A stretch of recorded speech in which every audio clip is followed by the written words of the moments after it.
Lieutenant Eric Volker had been assigned to the Kivari Royal Guard as a diplomatic liaison. Military code, for we need humans visible in their security detail to prove the alliance is real. He'd expected ceremonial duties, formal protocols, endless standing at attention while Queen Lysara conducted state business. He hadn't expected combat.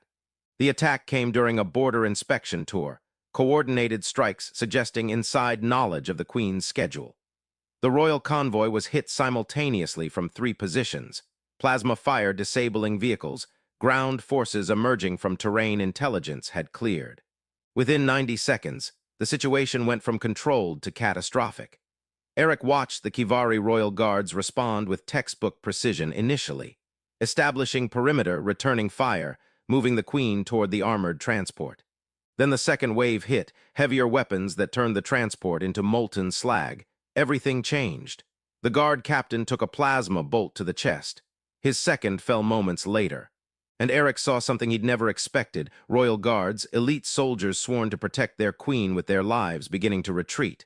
Not organized tactical withdrawal. Panic. "Fall back!" someone shouted in Kivari. "Regroup at secondary position." Eric looked at Queen Lysara, still exposed in the kill zone. Her sidearm drawn, but clearly understanding ceremonial weapons were useless against military assault.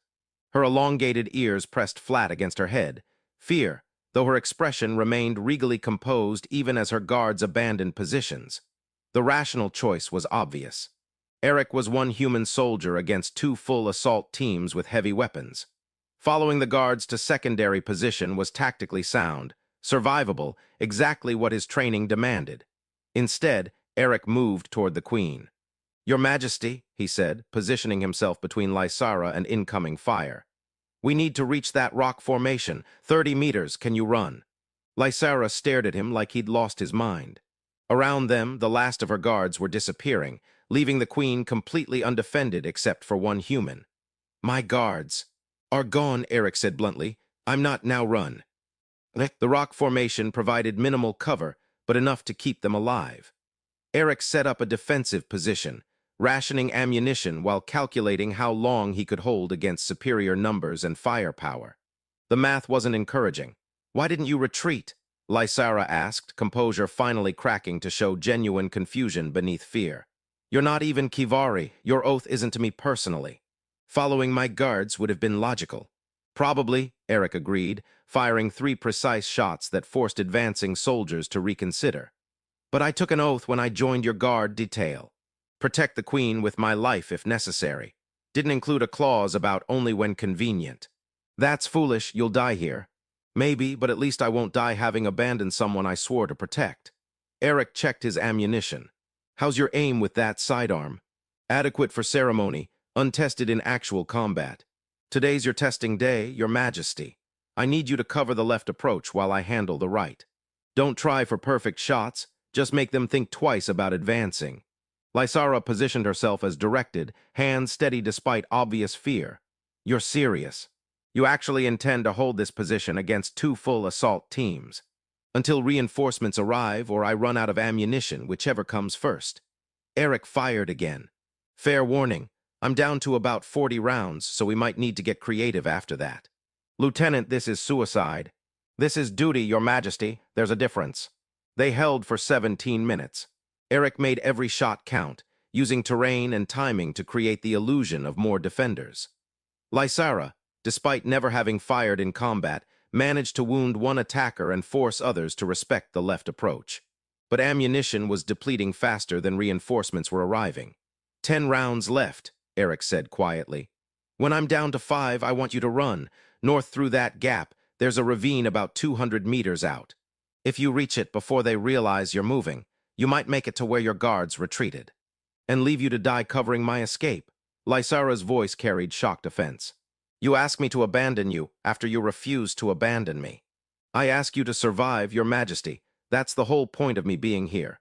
No, the word carried absolute royal authority. "I will not order you to sacrifice yourself while I flee like a coward." "It's not cowardice. It's accepting tactical reality. It's abandonment, the very thing you condemned my guards for." Lysara's amber eyes met his directly. "If we die here together." I won't dishonor your loyalty by treating it as disposable.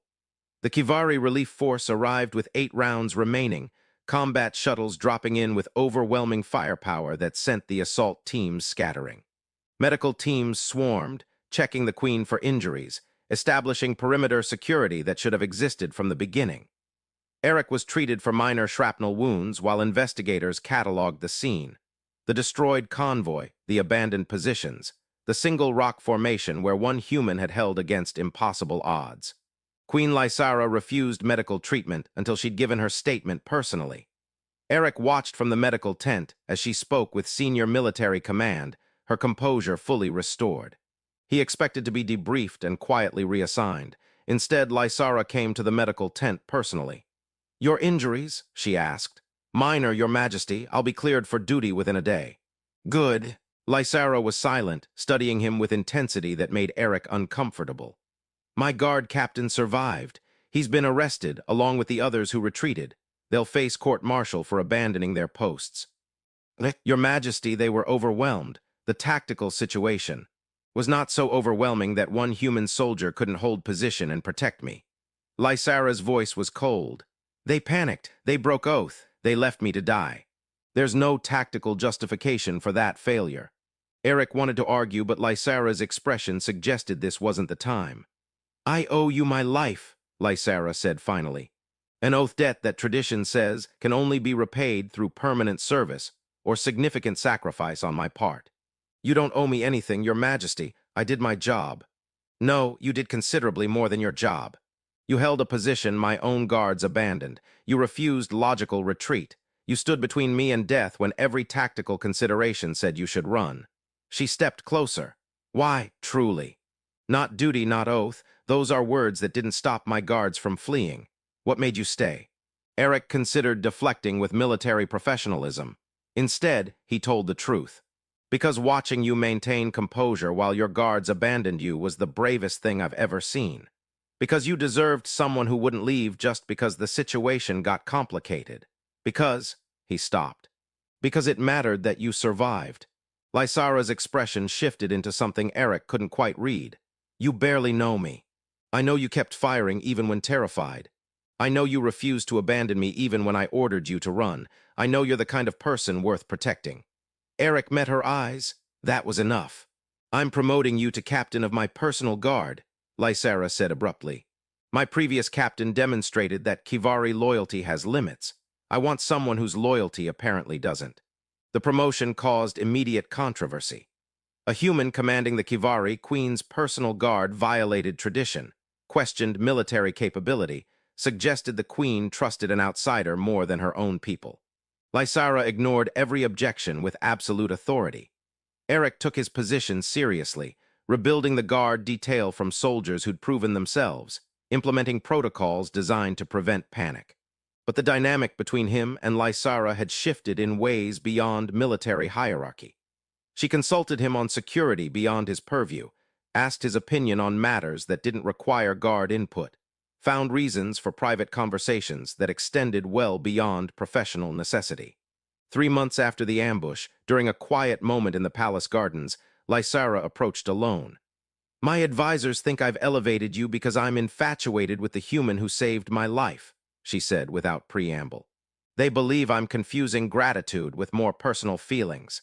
"Are you?" Eric asked, then immediately regretted the directness. "Your Majesty, that was inappropriate." "No, it was honest. The same honesty you showed when you stayed."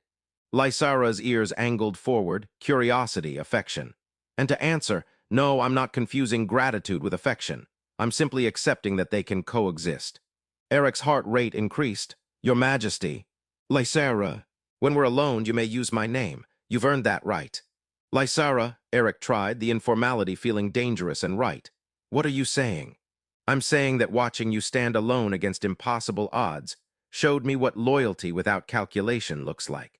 That 3 months of working beside you have demonstrated that sometimes the person who sees you most clearly is the one who didn't grow up being told what to see." She stepped closer.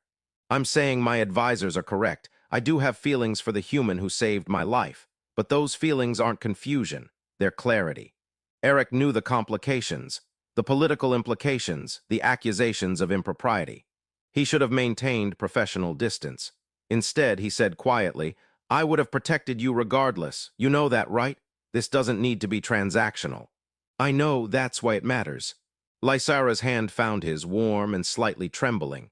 You stayed when my own guards fled. You refused to leave even when I ordered it. That's not common, Eric. That's not something I take for granted. What happens now? Now we